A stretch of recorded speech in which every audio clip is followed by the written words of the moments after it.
बॉलीवुड में कई अभिनेता ऐसे हैं जो शुरू में स्पॉटलाइट से दूर रहे, लेकिन जैसे ही उनका हुनर सामने आया उन्होंने सभी को चौंका दिया। आज हम बात करने वाले हैं एक ऐसे अभिनेता की जो पहले एक कास्टिंग डायरेक्टर थे, लेकिन जब उन्होंने अभिनय शुरू किया तो लोगों को हंसाने और डराने दोनों में माहिर निकले। आपने उन्हें स्त्री में जाना के रूप में देखा होगा, जो कॉमेडी और हॉरर का एक परफेक्ट मिश्रण था। फिर पाताल लोक में उनका जबरदस्त रूप देखकर लोग स्तब्ध रह गए जब उन्होंने हथौड़ा त्यागी का खौफनाक किरदार निभाया। और फिर आई भेड़िया, जिसमें उनका सपनों में सब कुछ देखने वाला दृश्य वायरल हो गया। लेकिन क्या आप जानते हैं कि अभिषेक बनर्जी की यात्रा केवल अभिनय तक सीमित नहीं है। आज के इस वीडियो में हम जानेंगे उनका संघर्ष, सफलता और भविष्य की योजनाएं, जो उन्हें बॉलीवुड का एक अंडररेटेड रत्न बनाती हैं। वीडियो को अंत तक जरूर देखें। अभिषेक बनर्जी का जन्म दिल्ली में हुआ था और उन्होंने अपनी पढ़ाई किरोरी मल कॉलेज, दिल्ली यूनिवर्सिटी से की। कॉलेज के दौरान उनका झुकाव थिएटर और अभिनय की ओर बढ़ने लगा। उन्होंने दिल्ली के मशहूर प्लेयर्स थिएटर ग्रुप में कई नाटकों में हिस्सा लिया, जिससे उनका अभिनय के प्रति जुनून और प्रबल हुआ। लेकिन जब वे मुंबई आए तो उनका अभिनय का सपना तुरंत पूरा नहीं हुआ।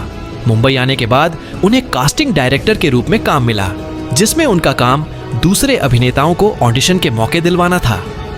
उन्होंने कास्टिंग बे के सह संस्थापक के रूप में कई बड़े सितारों को ब्रेक दिलाने में मदद की, लेकिन उनका खुद का अभिनय करियर धीरे धीरे आगे बढ़ रहा था। 2006 में रंग दे बसंती में उन्हें एक छोटा सा रोल मिला, लेकिन लोगों ने उन्हें नोटिस भी नहीं किया। लेकिन यह बस शुरुआत थी। अभिषेक बनर्जी को अपनी असली पहचान मिलने में थोड़ा वक्त लगा, पर जब मिली तो इंडस्ट्री उन्हें नजरअंदाज नहीं कर सकी। 2018 उनके करियर में टर्निंग पॉइंट साबित हुआ जब उन्हें हॉरर कॉमेडी फिल्म स्त्री में जाना का किरदार मिला। इस फिल्म में उनका किरदार एक बेचारा दोस्त था जो भूतिया हालात में भी कॉमेडी करता है। उनकी एक्सप्रेशंस, कॉमिक टाइमिंग और डायलॉग्स इतने जबरदस्त थे कि उनका रोल ऑडियंस के दिलों में बस गया। स्त्री की सफलता के बाद अभिषेक बनर्जी को सिर्फ एक कास्टिंग डायरेक्टर नहीं, बल्कि एक बेहतरीन अभिनेता के रूप में देखा जाने लगा। उनका ओ स्त्री, कल आना वाला डायलॉग और फनी सीन्स सोशल मीडिया पर वायरल हो गए। यह फिल्म उनके करियर का गेम चेंजर बनी और उन्हें इंडस्ट्री में एक वर्सेटाइल कॉमिक एक्टर के रूप में स्थापित कर दिया। लेकिन यह तो बस शुरुआत थी। उनकी असली वर्सेटिलिटी तब दिखी जब उन्होंने एकदम विपरीत भूमिका निभाई, एक साइलेंट किलर की। 2020 में आई पाताल लोक, जिसमें अभिषेक बनर्जी ने हथौड़ा त्यागी का किरदार निभाया। इस बार वे न हंसाने आए थे न हंसने, बल्कि उन्होंने खौफ पैदा कर दिया। एक शांत लेकिन डरावना किरदार जो बिना ज्यादा संवाद बोले ही दर्शकों के रोंगटे खड़े कर देता था। यह किरदार उनके करियर का सबसे बड़ा चैलेंज था, लेकिन उन्होंने इसे इतनी कुशलता से निभाया कि लोग स्त्री वाले जाना और हथौड़ा त्यागी को एक ही व्यक्ति मानने से इनकार करने लगे।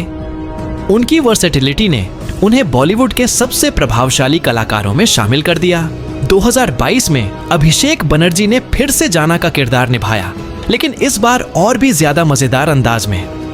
भेड़िया में उनका किरदार एक ऐसे व्यक्ति का था जो सपनों में जो देखता था वही असल जिंदगी में होने लगता था। फिल्म के सबसे मजेदार पलों में उन्हीं के सीन्स शामिल थे, चाहे वह भयावह स्थिति में भी फनी एक्सप्रेशंस देना हो या फिर अपनी सुपर नेचुरल पावर से सबको चौंका देना। अभिषेक बनर्जी की प्राकृतिक कॉमिक टाइमिंग और डायलॉग डिलीवरी इतनी शानदार थी कि उनका किरदार फिल्म की हाईलाइट बन गया। स्त्री की तरह ही यहाँ भी उन्होंने साबित किया कि उनकी कॉमेडी ओवर द टॉप नहीं होती, बल्कि ऑर्गेनिक और रिलेटेबल लगती है। इस फिल्म ने कॉमेडी जॉनर में उनकी और भी मजबूत स्थिति बना दी। हर जॉनर में शानदार प्रदर्शन अभिषेक बनर्जी ने सिर्फ कॉमेडी और क्राइम थ्रिलर में ही नहीं, बल्कि हर जॉनर में अपनी अभिनय प्रतिभा का जलवा दिखाया है। उन्होंने अज्जी 2017 जैसे डार्क थ्रिलर में भी काम किया, जो उनका एक अंडररेटेड परफॉर्मेंस है। हेलमेट 2021 में उनका लाइट हार्टेड और सामाजिक संदेश देने वाला किरदार भी लोगों को काफी पसंद आया। सबसे बड़ी बात यह है कि अभिषेक एक अभिनेता पहले हैं और स्टार बाद में। उनका ध्यान हीरो वाले किरदार करने की बजाय दिलचस्प और चुनौतीपूर्ण पात्र निभाने पर है। यही कारण है कि वे हर नए प्रोजेक्ट में कुछ नया और अनपेक्षित लेकर आते हैं। कभी एक मासूम मजाकिया इंसान, कभी एक खतरनाक कातिल और कभी एक सुपरनैचुरल कॉमेडी का हिस्सा। भविष्य की योजनाएं। आज वे बॉलीवुड के सबसे डिमांड में रहने वाले अभिनेताओं में से एक हैं, जिनके बिना कोई भी यूनिक और एक्सपेरिमेंटल फिल्म अधूरी लगती है। फैंस उनके अपकमिंग प्रोजेक्ट्स का बेसब्री से इंतजार कर रहे हैं, क्योंकि उनकी उपस्थिति ही फिल्म को एक अलग स्तर पर पहुंचा देती है। रिपोर्ट्स के मुताबिक वे स्त्री 2 में फिर से अपने आइकॉनिक किरदार जाना में नजर आने वाले हैं, जो ऑडियंस के लिए एक नॉस्टैल्जिक मोमेंट होगा। इसके अलावा उनका एक क्राइम थ्रिलर प्रोजेक्ट भी पाइपलाइन में है, जिसमें वे फिर एक बार इंटेंस और ग्रिपिंग किरदार निभाते दिखेंगे। अब उनका नाम सिर्फ एक कैरेक्टर एक्टर तक सीमित नहीं रहा, बल्कि वे बॉलीवुड के नए दौर के असाधारण सुपरस्टार्स में गिने जाते हैं। फैंस उन्हें नए नए अवतारों में देखने के लिए उत्साहित हैं और उनका करियर अब और भी तेजी से ऊपर जा रहा है। ऐसे ही मजेदार वीडियो के लिए चैनल को सब्सक्राइब करना ना भूलें।